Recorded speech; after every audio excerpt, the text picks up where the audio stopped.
Assalamualaikum warahmatullahi wabarakatuh. Perkenalkan, nama saya Taufik Hidayat, NPM 1906046.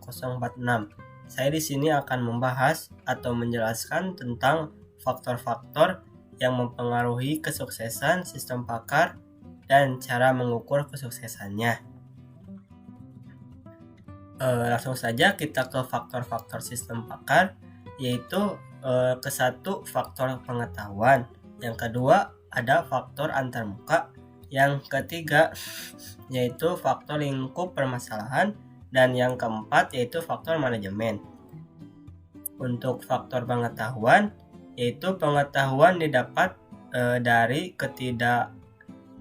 ketidakan satu orang pakar, tingkat kepakaran yang cukup tinggi, dan pengetahuan dapat diinterpretasi secara simbolis.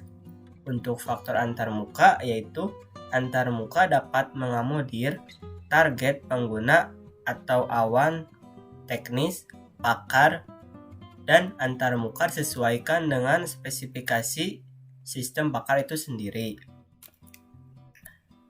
Untuk faktor lingkup permasalahan, kebutuhan akan solusi sepadan dengan biaya dan tenaga untuk membangun sebuah sistem pakar atau cukup sulit.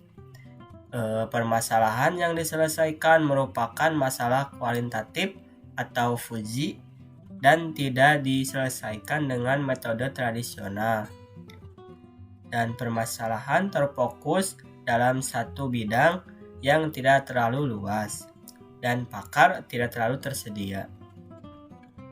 Untuk faktor manajemen, di dukungan manajemen merupakan keharusan adanya kebijakan, dana, sumber daya, dan pelatihan untuk pengguna.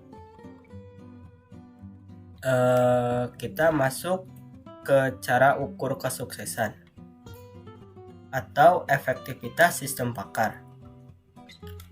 Di sini saya sudah menyiapkan 10 jurnal atau artikel yang akan dibahas kali ini. Yang pertama yaitu ada mendiagnosa penyakit kulit pada anak, yaitu menggunakan metode backward chaining. Untuk isi pengetahuannya yaitu terdapat 8 jenis gangguan, 27 gejala, dan 28 aturan rule. Untuk sumber pakarnya yaitu tidak disebutkan, tetapi seorang pakar menjelaskan penyakit, gejala, dan rule. Untuk jurnal nomor 2 yaitu mendiagnosis penyakit tuberkulosis dengan menggunakan metode forward chaining, terdapat 26 gejala dan 3 penyakit. Untuk sumber pakarnya yaitu Dr. Darek Suryaningdiah.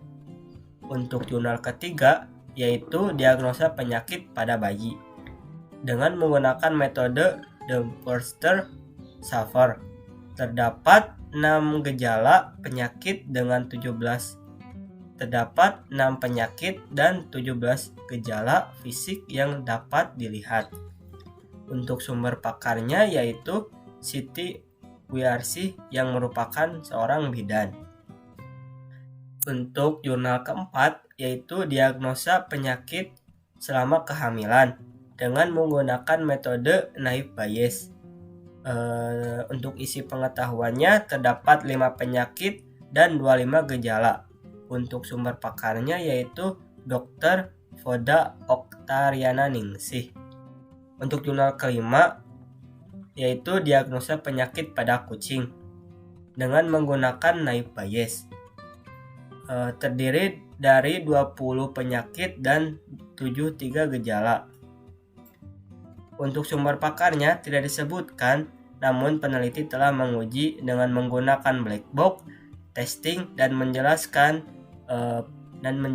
pembahasan tentang penyakit dan gejala. Untuk jurnal ke-6 yaitu diagnosa penyakit pada anak bawah 5 tahun. Menggunakan metode forward chaining, untuk isi pengetahuannya yaitu terdapat 36 gejala dengan 9 penyakit dan 3 keluhan. Untuk sumber pakarnya yaitu bidan dan manajemen terpadu balita sakit atau MTBS. Untuk jurnal ke-7 yaitu diagnosa penyakit pada balita dengan menggunakan metode Dempster-Shaver. Isi pengetahuannya yaitu memiliki 25 penyakit menular yang bisa diderita oleh balita. Untuk sumber pakarnya yaitu tidak disebutkan, namun pakar telah melakukan pengujian black box yang dapat mendiagnosa penyakit dan memberikan solusi untuk pengobatan dan mencegah dengan tingkat pengujian fungsionalitas sebesar 100%. Untuk jurnal ke-8 yaitu diagnosa penyakit tulang berbasis web dengan menggunakan metode forward chaining. Untuk isi pengetahuannya yaitu terdapat 7 gejala yang dibahas pada jurnal ini. Untuk sumber pakarnya yaitu Dr. Abdul Wasik. Untuk jurnal ke-9 yaitu mendiagnosa penyakit stroke dengan metode inferensi Cartainti faktor. Untuk isi pengetahuannya yaitu terdapat 30 gejala yang dibahas pada jurnal ini. Untuk sumber pakarnya yaitu Dr. Hajah Sekar Satiti. Untuk jurnal terakhir yaitu diagnosis penyakit hati dengan menggunakan metode inferensi Fuji Tsukamoto. Untuk isi pengetahuannya yaitu terdapat 16 gejala dan 4 penyakit. Untuk sumber pakarnya yaitu Dr. Mirzaulin Leonaviri. Untuk pengujian yang dilakukan kita beralih ke Word yaitu untuk jurnal ke-1 pengujian beta. Berdasarkan hasil uji, sistem pakar ini dapat memberikan informasi tentang gejala penyakit kulit pada anak kepada pasien. Untuk jurnal kedua yaitu pengujian alpha, di mana hasil akurasinya yaitu 93% dan nilai errornya itu 6,667%. Untuk uji coba pada 15 pasien dalam mendiagnosis dini penyakit tuberkulosis. Untuk jurnal ketiga yaitu pengujian alpha dengan metode black box yang telah dilakukan, maka ditarik kesimpulan bahwa dalam aplikasi sistem pakar ini diagnosa penyakit pada bayi menggunakan metode Dempster-Shaver tidak terdapat kesalahan. Proses secara fungsional telah berjalan dengan baik sesuai apa yang diharapkan.